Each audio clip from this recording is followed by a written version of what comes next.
Hey, here we are in the Life and Times kitchen, and wanted to let you know we're going to do some hillbilly kimchi today. Now, I've got a sign off on this. My sister-in-law is Korean, and she says this is pretty good kimchi. So we're going to vary the recipe a little bit here and do it the way we like it, but I think you'll be surprised and like it too.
All right, so first I wanted to go over some of the ingredients with you here and let you know what it is that we're doing.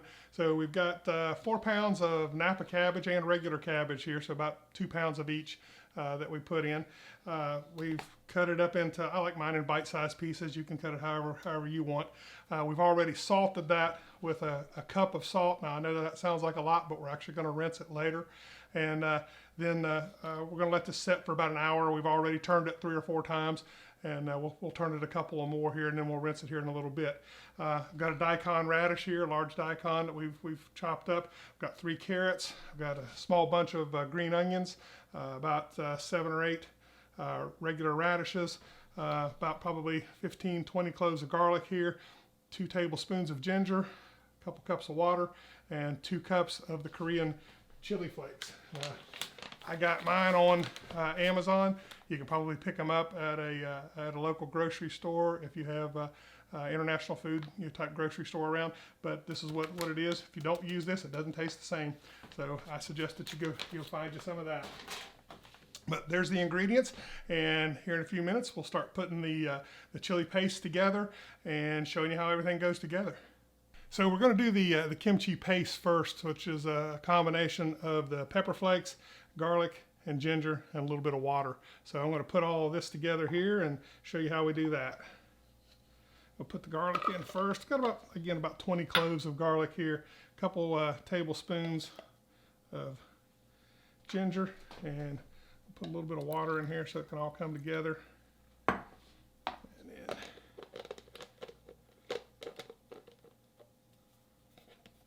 helps put it on right.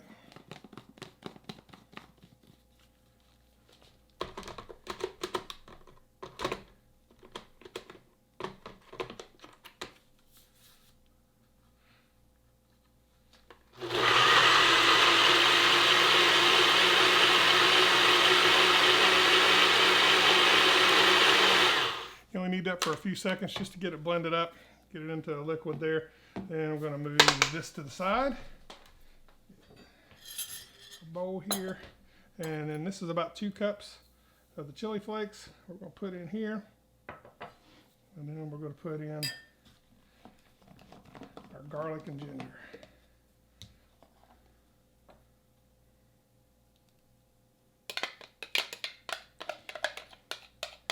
A lot of this stuff can be done to taste also. I like mine hot, so I've got probably a little more chili flake in here than what some might. And I may have a little less than what others might have, but I like mine that way. Then you're going to take and as you mix this in, we're going to start adding a little bit of water. We want this to be like a paste. We don't want it really loose, just want it just like a paste. So we're going to continue to mix the water in, the liquid ingredients, and keep stirring it. It's pretty chunky now, if you can see here. So that's not even close to where we want it. We want to get it a little bit looser than that. But again, we don't want it runny. because later on this is what gets applied to the cabbage, and we want it to stick. We want it to be thick enough so it has properties to be able to stick to it. But we'll check the saltiness of our cabbage here a little bit later, and then decide whether we want to put any salt in this there at the last minute before we put it in. But this is kind of the paste that I'm talking about. You can see this kind of pasty, and this is what we're going to use to put on the kimchi, and then we'll put it in the jars, and then we let it ferment for 3 to 5 days. That's something we haven't talked about as far as the probiotic benefits of kimchi. It's really, really, really good for your gut. It gives you the probiotics that you need, and fermented foods are fantastic. We do our own kraut, we do our own kimchi. We've done a few others also, so I think you're really going to like it though. All right, well, we're back. The cabbage is complete. As you can tell, it's up to here when we started, and it's been sweated down. And so we put the salt on it. We let it go for about an hour. We've turned it a few times. Now we've rinsed it twice to take the majority of that salt back off. And then now we're getting ready to put the ingredients together. It's been a little bit of time to put it all together and cut it up, but it's really, really going to be worth it, I promise you. So we'll start putting things in right now. This is the daikon that we had, so we're going to add it in.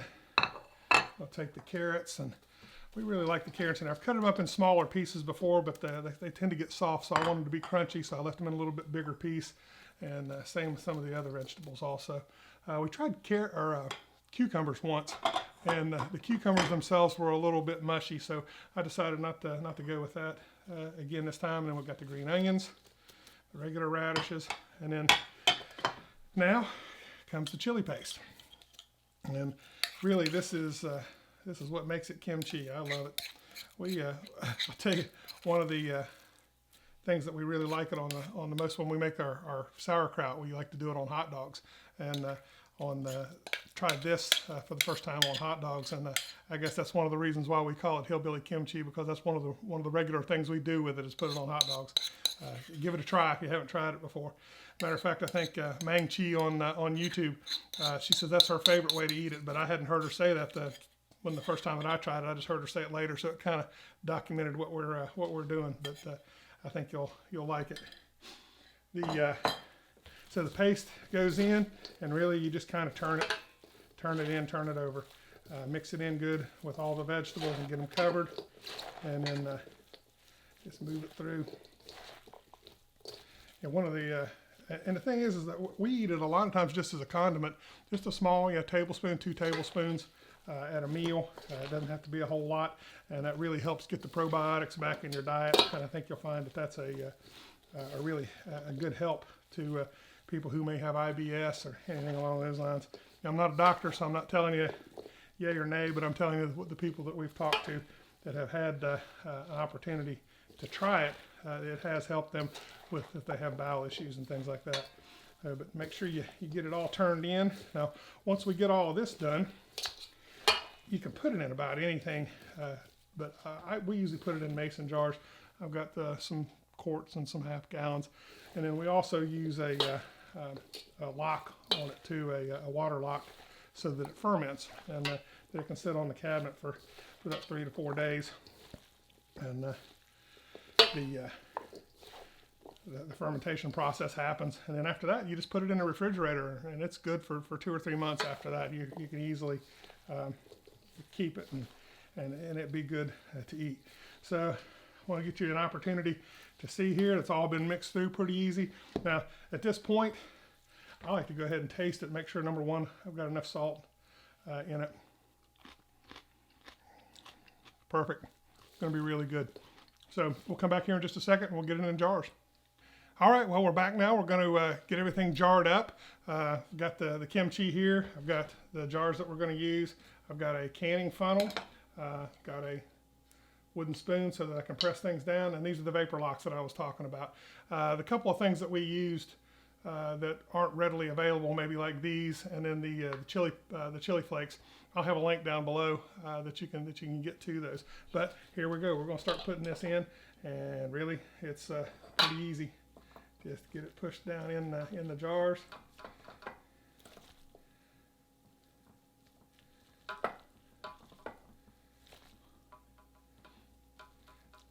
try to get this first one full, and then we'll work on see if we get any of the other two done. But there's a good amount of kimchi here. Like I said, we started out with 4 pounds of cabbage, and it'll probably be close to all 3 of these jars as we go forward here. Try not to be messy, but I am losing some here. Well, here we are. This is the last little bit going in. As you can see, we're right at the top of 3 jars, so it worked out perfect. So I'm gonna put that in there, set this off to the side, and now it's time for the vapor locks. One of the things I suggest is that this is not like canning, so it doesn't have to be ultra sterilized, but I do clean off the top of my lids, make sure that I don't have anything messing with the seal or any opportunity for spoilage. So we wiped all those off. These have got water in them, filled up to about right here, and then we're going to cap these off. You know, if there was any left over, I promise it wouldn't go to waste, because fresh kimchi is pretty good also, so we would have definitely eaten it.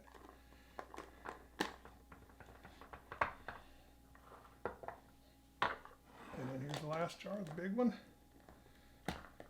So we've got almost almost a gallon of kimchi here. So that'll be a couple of nice picnics and quite a few hot dogs and some dinners too. But sure has been great spending some time with you. Want to take this opportunity to show you this recipe, and I hope you enjoy it at home. So this is Mike with the Life and Times Kitchen. All right, it's been about 4 days since we did the Hillbilly Kimchi, and we're going to check it out right here. So here it is. Let's see what we got.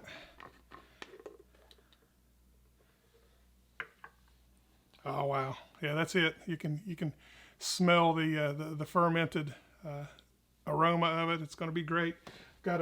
Told you the best way to eat this is with hot dogs. So here's a hot dog with some mustard and some raw onion on it, and we're going to take this and get down in here and just put us some kimchi on here.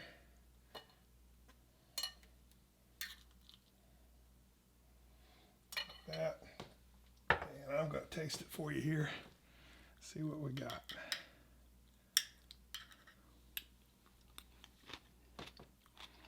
Oh wow!